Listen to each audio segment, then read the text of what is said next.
Hi, it's Alex. Today I want to talk about the culture of gift giving in our society. And you may notice that I'm wearing a hoodie, which means that this video is kind of related to financial advice, although I think it's also a little bit broader than that. But I do want to focus on the financial impact of the culture of gift giving. One of the things that I've noticed over the course of my life is that the culture of gift giving, especially in the United States, often is associated with poor financial management practices, and it often ends up creating or perpetuating intergenerational poverty. And I really dislike this, and I want to talk about it. I want to bring this into the forefront. Anytime there's any sort of transaction involving two people, good financial management and good financial outcomes for the two of them requires some degree of coordination between the two. And the way gift giving happens in the US in particular often involves a lack of coordination, and there's often a disconnect. So the extreme example of this is people being given things that they don't want and don't need. And I see a lot of this. I've seen a lot of this over the course of my life. There are people and they get a bunch of presents for Christmas or for their birthday or whatever, and there's stuff in there that they just don't want, they don't have any use for. And, sometimes people end up kind of re-gifting it. They give it away to someone else later. Other times they keep it for a while.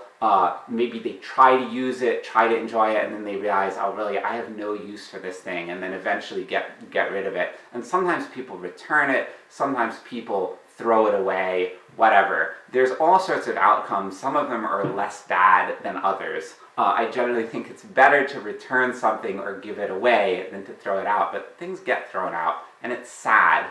And that's kind of the worst thing that happens, is you get a gift that you don't want. Also, the worst case scenario, and I've seen this happen, there can be a pressure to pretend that you like a gift, and that can extend for years. So someone will give you something, and then there's this expectation of like, oh, this person gave me this thing, I have to display it in my house every time they come over, or else they'll be really offended. And people sometimes do get offended by this. And I just hate this culture. I do not support it in any way, shape, or form, and I want to challenge it, and I would encourage all of you all to challenge it, because I think it is quite destructive. But that's the extreme. There are lots and lots more examples of kind of benign things that still cause significant inefficiency, and I would argue financial harm to people. So another thing that is kind of more sinister than it might seem is, say you need something, and maybe someone in your family or a friend knows that you need it. So say you need a microwave as an example, and then someone gives you a microwave as a present. It's like, oh, this is great, right? Well, here's the thing. If you go to the store and you buy yourself a microwave, you will research it very carefully, and you'll make sure that you get exactly what you want, exactly what you need. It'll be appropriately sized to the space, it'll have the features you need, and so on. It'll be aesthetically what you want. If someone gives you a present, unless they're checking in with you and getting a recommendation of a specific model number, that's actually something I recommend, by the way. But if they don't do that, there's a high probability that they will give you something that is not quite what you want. And this can be the case for all sorts of things. It could be a sweater, it could be socks, it could be whatever. It could be big things, small things. I've seen people being given a car. That's another example that it's horrible to give someone a car without really checking exactly what they want, because it's such a big part of your life. But anyway, regardless of the size, this is a thing that can happen, regardless of the size of the gift. That you end up with this thing that you wanted the general type of thing, but it's not quite exactly what you want. And now you're in this bind, because take the example of the microwave. If I have a microwave that is kind of inconvenient, maybe it's too big for the space, or maybe it's too small and I can't fit stuff in it that I'd want to, it's a decrease in my quality of life. And it puts me in this frustrating position that now I really want to get rid of it and go out and buy another microwave that is a better match for my needs. But I'm reluctant to give up this brand new thing, both because of the social pressure of it was given to me as a gift, and because I already have this thing and I don't want to be wasteful.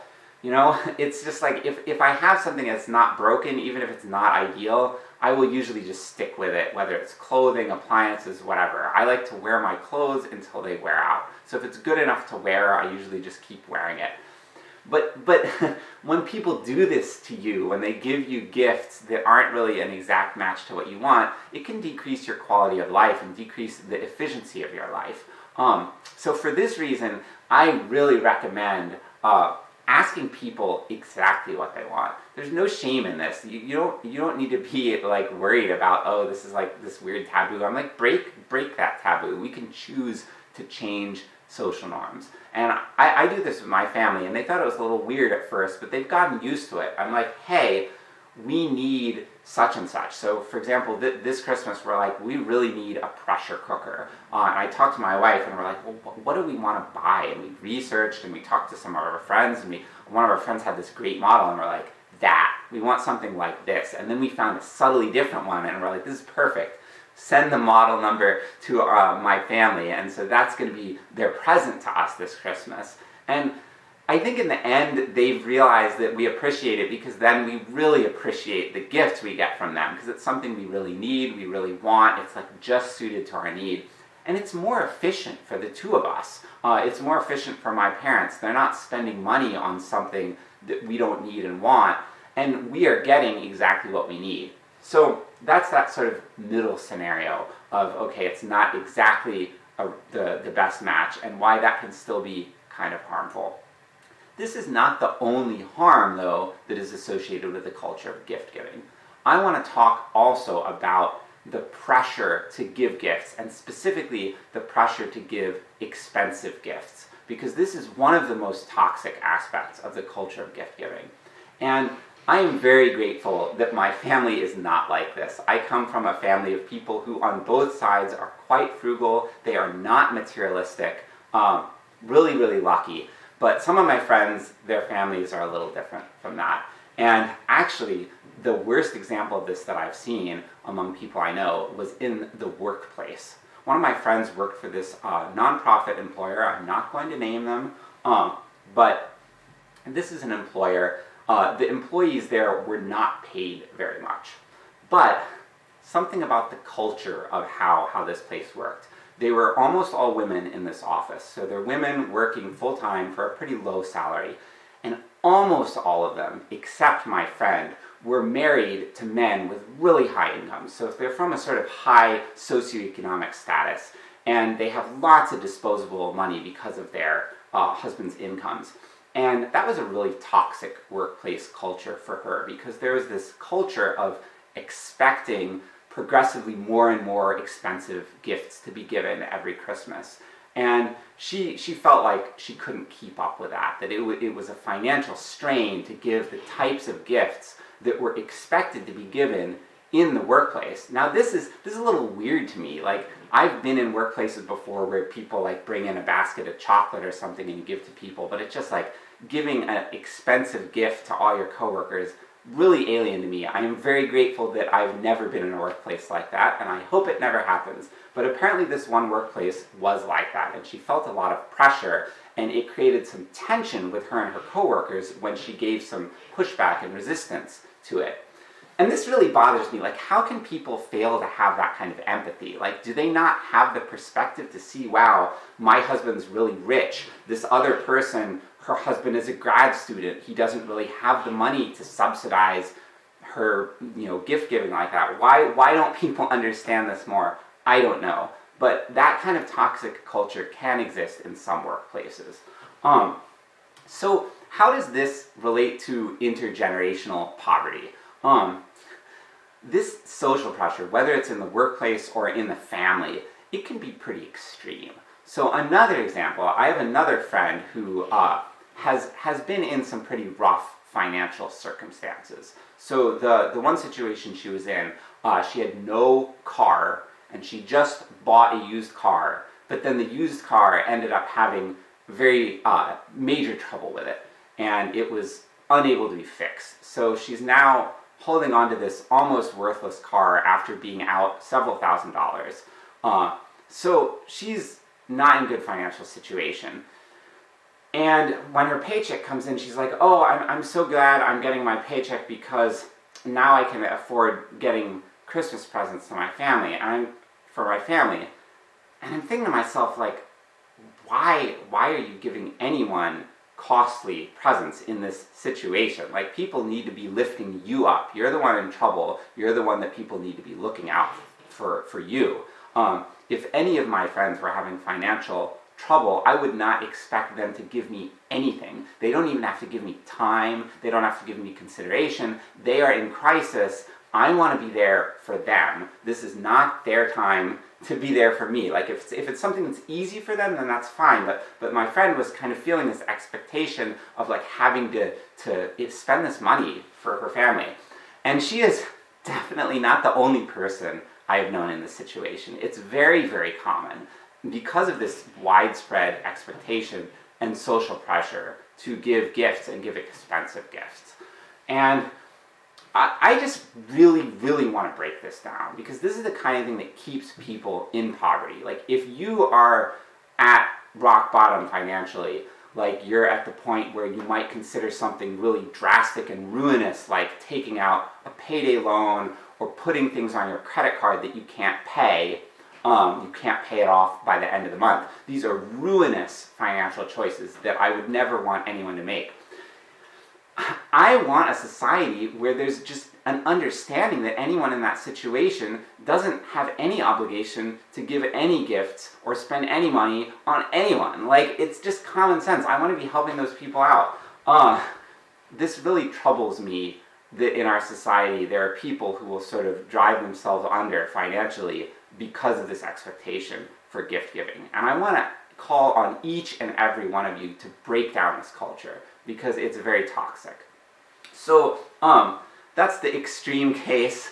There are some other examples of how the culture of gift giving can perpetuate intergenerational poverty. There's plenty of people who are not quite at the point of financial ruin, but they are struggling. A lot of people live paycheck to paycheck.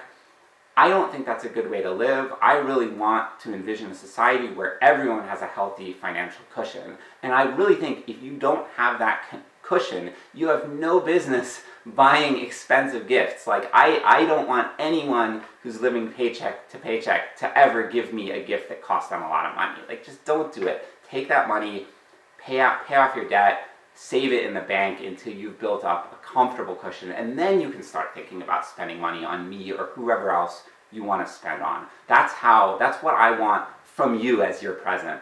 And what I want from everyone else as your present to me, I want you to challenge this culture. I want you to start thinking about efficiency. Like, if you're living paycheck to paycheck, or if you have some savings but it's modest, think about how you can improve your financial situation and the financial situation of your friends and family by giving them gifts that are really well suited to their life. If you give someone something that is exactly what they need, especially if you can get it for a good deal, that's where you start really lifting people up.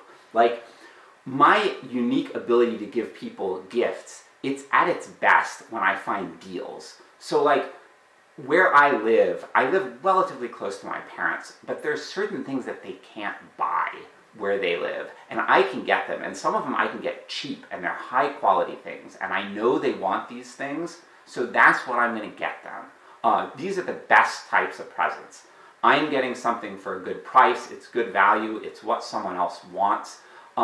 It's especially great when the transaction of gift giving boosts the efficiency of the finances of the two of you as a whole. Like, that's the way you get yourself and you get others out of poverty. That's the way to build and preserve intergenerational wealth. And that's the way, as a society, we use resources more effectively, and we all become wealthier, we all become more prosperous. This is what I want, this is the world that I want to live in. So try to think about that. When you're giving gifts, think about, okay, is there something that I'm really good at picking out? I especially love this with food. Are you good at locating a certain type of food item that you know someone really wants, and you can get it cheaper where you live than where they are? Bam, that is a fantastic gift to give. Do you have some sort of inside connection in your work? You can get something for free that you know someone else needs. That is a perfect gift. You spent no money, and you maybe even took something that someone else was going to throw out, and now you've made it into a gift. I love receiving gifts like this. I love, like, a silly example, my mouse had broken, and my wife noticed that there was a box at her work where someone had some stuff they were giving away, and there was a functional mouse in it. Really great gift. It was free, and now I have this working mouse. I love stuff like that. Like, it just makes me so happy because I get the present, and I'm like, wow, like, this person spent no money on this, and I'm helping reduce waste, I'm helping protect the environment. It's just all around a great thing. I want us to think like this. This is what I want to be the new norm in our society, and I want to call on all of you all watching this to help me bring this into being. It is already into being with my own family. You might get a little bit of pushback when you start, but once you do this, people get hooked. It's a great way to live, and it just, yeah, there's no going back, and I love it. So yeah, thank you, and I hope this can be as inspirational for you as it was for me to get into this mindset. Yeah, bye-bye.